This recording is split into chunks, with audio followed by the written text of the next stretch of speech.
একটা বছর তো হতে চলেছে, আর আমার কথা না ছেড়েই দাও, তোমার ঘরে একটা বিধবা বোনও তো আছে, তার কথাও কি তোমার মনে পড়ে না একবারের জন্য?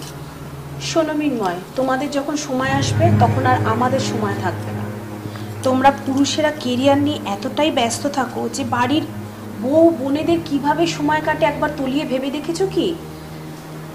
ব্যাস টাকা ঢেলে দিতে পারলেই সব কর্তব্য শেষ তোমাদের। আচ্ছা, আমার কেরিয়ার নিয়ে তোমাদের কোথায় এত প্রবলেম হচ্ছে বলো তো? কর্পোরেট সেক্টরকে ধরে রাখতে গেলে আমাকে সংসারের প্রতি কিছুটা কম্প্রোমাইজ করতেই হবে রাখি, আর সংসারের সমস্ত দায়িত্ব তোমাকে নিতে হবে, এটাই তো স্বাভাবিক। যাও যাও, তোমাকে যে বলে কোনো লাভ হবে না সেটা আমি আগেই জানতাম। আমরা এতেই অভ্যস্ত হয়ে গেছি, এবার যা করার আমাকেই করতে হবে। আচ্ছা হ্যাঁ, সাবধানে যেও, আর সময় পেলে আমাদের খবর একটু নিও। ওকে, বাই।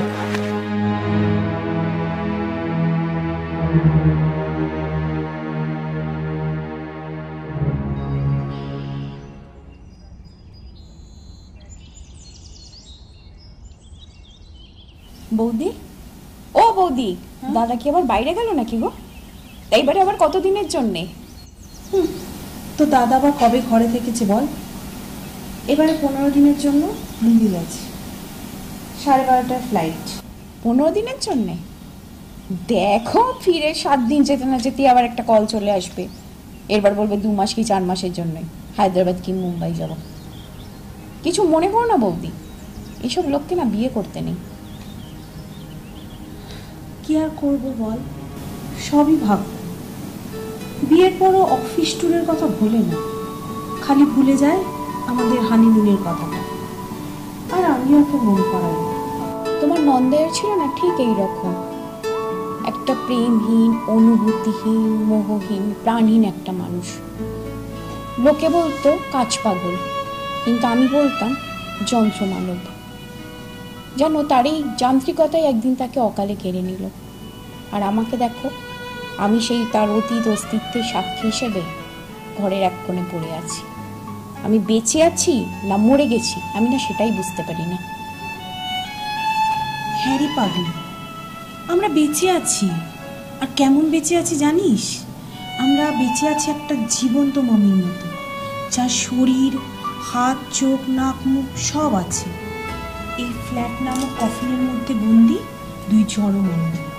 আচ্ছা বৌদি, আমরা পারি না নিজেদের প্রয়োজন মতো বাঁচতে, নিজেদের শরীর, মন, আত্মাকে একে অপরের প্রয়োজনে ব্যবহার করতে?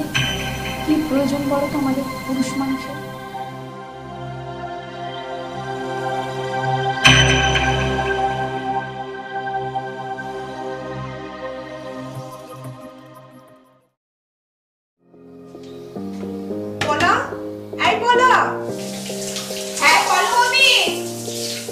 একটু তাড়াতাড়ি বেরো, আমি তো সানে ঢুকবো, আমার একটু ইন্টারভিউ আছে, তাড়াতাড়ি বেরোতে হবে।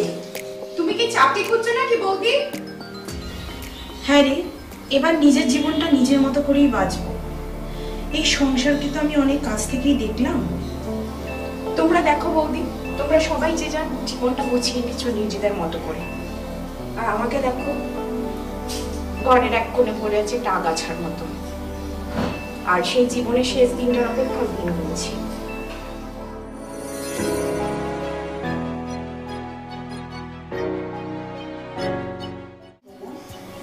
তোকে ছেড়ে আমি বাঁচবো কি করে? আমি তো তোকে নিয়ে সারাটা জীবন বেঁচে থাকতে চাই। দেখছি আমাদের দুজনের মাঝখানে আর কেউ আসবে না। যে জীবন আমরা পুরুষদের কাছ থেকে পাইনি, সেই জীবন আমরা নিজেদের মতো করে উপভোগ করে নেব। তাতে যদি কোনো পাপ হয় তো হোক না। পাপ কিসের বলো? শরীর, মন, আত্মাকে কষ্ট দিয়ে কোনো কাজ না করলে সেটাকে পাপ বলে না। আর এই পুরুষতান্ত্রিক সমাজে আমরা যে কিভাবে দিন কাটিয়েছি সেটাকে আবার ঈশ্বরে জানে।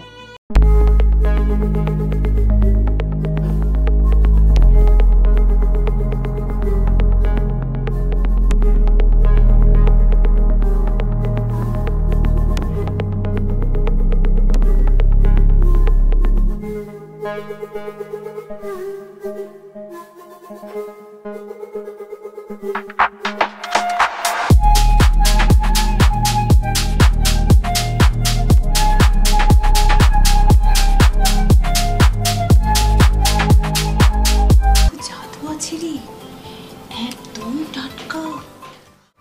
আজ যে অনুভূতিটা আমি তোমার থেকে পাচ্ছি। তুই ঠিকই বলেছিস রে বলা। ঘরের মেয়েদের অনুভূতি পুরুষেরা কি করে বুঝবে? ওরা খালি নিজেদের কেরিয়ার আর বাইরের মেয়েদের নিয়েই ব্যস্ত থাকে। ওরা কেরিয়ারের জন্য ঘরের বউদেরও অন্যের হাতে তুলে দিতে পিছপা হয়। থাক না বৌদি পুরুষরা ওদের কেরিয়ার নিয়ে, আমরা আমাদের মতো করে জীবনটা উপভোগ করি। সেটা যদি বাঁকা পথে হোক, ক্ষতি কি?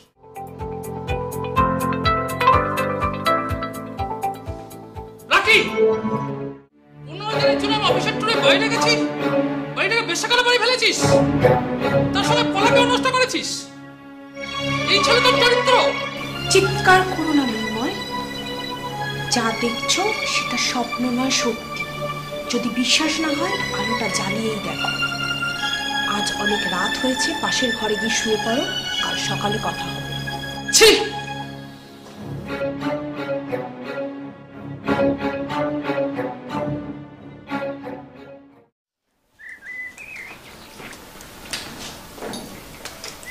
কি হলো? ব্যাগ গুছিয়ে তোমরা কোথায় চললে? আপাতত কোনো একটা হোটেলে, তারপরে একটা 1 BHK ফ্ল্যাট নিয়ে নেবো। তোমরা এসব কি করতে চাইছো? আমি তো কিছু বুঝতে পারছি না। না বোঝার কিছুই তো নেই মৃন্ময়। তোমার সঙ্গে আমার বিয়েটা ছিল নিছক একটা প্রহসন, আর অসহায় পলাকে আশ্রয় দেওয়াটা তোমার ছিল একটা কর্তব্য। তার মধ্যে তো আমি আন্তরিকতার একটা ছিটে ফোটাও দেখি। তার মানে সামাজিক আর কোর্টের আইন মেনে তোমাকে বিয়ে করে ঘরে নিয়ে আসা, বিধবা বোনকে নিজের বাড়িতে জায়গা দেওয়া, এই সবটাই কি ছিল আইওয়াস? তুমি কি এটাই বলতে চাইছো? বলতে তো আমরা অনেক কিছুই চেয়েছিলাম মৃন্ময়, কিন্তু সময় দিলে কোথায়? আসলে মৃন্ময়, তুমি বিয়ে করেছিলে তোমার এন্ডলেস অ্যাম্বিশনকে, তোমার কেরিয়ারকে। উঠতে বসতে খেতে শুতে ঘরের ভিতরে বাইরে তুমি খালি শুধু তোমার কেরিয়ারের কথাই বলে এসেছো। তাকেই ভালোবেসে সবটুকু উজাড় করে দিয়েছো। আর আমরা তো ছিলাম তোমার এক রকমের গভর্নেন্স, এক প্রকার পরিচারিকা। অনেক বড় বড় লম্বা চওড়া কথা শিখে গেছো আজকাল। তো বুদ্ধিটা দিচ্ছে কে?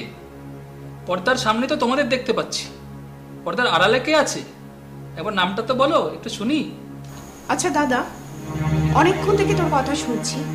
আসলে কি জানিস তো, তোরা কর্পোরেট দুনিয়া কাজ করতে করতে, সেখানকার পলিটিক্সকে ফেস করতে করতে আজকাল সব কিছুর মধ্যে পলিটিক্স দেখতে পাস। আমাদের মধ্যে তৃতীয় ব্যক্তিটা কে জানিস? আমাদের আত্মাভিমান, আমাদের আত্মমর্যাদা, আমাদের সামাজিক অধিকার। আর কিছু শুনতে চাস? তোর বিয়ের একটা বছরে বৌদির মুখের দিকে তাকিয়ে দেখেছিস কোনোদিন? জানতে চেয়েছিস মেয়েটা কি চায়? তাকে 1 বছরে কোনোদিন শারীরিক সুখ দিতে পেরেছিস? পারিসনি। তুই আমার বিয়ের কথা বলতিস না তো? হ্যাঁ, আজ থেকে আমি প্রকৃত বিবাহিতা। আর আমার স্বামীর নাম কি জানিস? রাখি মিত্র। আর আজ থেকে আমি আমার পদবি বদলে রাখলাম পলা মিত্র। আর কিছু শুনতে চাস? মৃন্ময়, গতকাল রাতে তুমি আমাদের খুব অন্তরঙ্গভাবে দেখে নিজের মেজাজ হারিয়েছিলে, তাই না? তুমি ভেবেছিলে আমরা ব্যভিচারে লিপ্ত হয়েছিলাম। না, ওটা ব্যভিচার ছিল না। ওটা ছিল আমাদের দুজনের প্রতি মানসিক তৃপ্তি থেকে শারীরিক সুখ, পরিণতি, সমৃদ্ধি, যেটা মেয়েরা তোমাদের পুরুষদের কাছ থেকে পেয়ে থাকে। আর সেটা না পেয়ে তারা সমকামী হয়ে ওঠে আর পরস্পরের সঙ্গে একটা নিবিড় আত্মিক সম্পর্কে জড়িয়ে পড়ে, যেটা বোঝার মতো বোধ শক্তি তোমাদের মতো যন্ত্রমানবদের কোনোদিনও থাকবে না।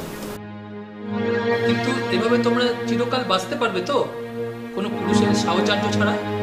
সমাজ মেনে নেবে তো তোমাদের এই অসামাজিক বিকৃত সম্পর্ককে? একটা সময় আসবে যখন তোমরা নিজেদের এতটা ঘৃণিত মনে হবে, আয়নার সামনে দাঁড়ালেও শিউরে উঠবে। কজনকে জবাব দেবে?